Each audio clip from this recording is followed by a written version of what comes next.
So I mean, like all of the stereotypes about the South, they're not like wrong. They're not explicitly wrong. Okay. So you're a big redneck with a beard. I'm 18, no. Okay. I'm like really, really thin, so I don't fit the fat stereotype at all. Oh man, disappointing. Tell me what happened to that. But I do like shotguns, so fit that one at least. I'm gonna drone this room before I fucking jump into it. Oh, that's a good shout. That's being a coward. You're saying that I should just jump in and fuck it? Yep. My drone's already on the ground. That's go all the way down to get it. Can't be bothered. They don't write stories about cowards. They write stories about greats. He wasn't They write called stories about Alexander the people who are Mediocre. good with other people. Train room's Yeah. empty. They don't write stories about Alexander the Mediocre.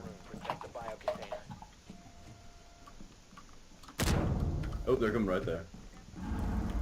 Wow, Doc's upstairs. Doc's literally upstairs in the room that I was in. That's fine though. You know, whatever. Smoke's in there with you.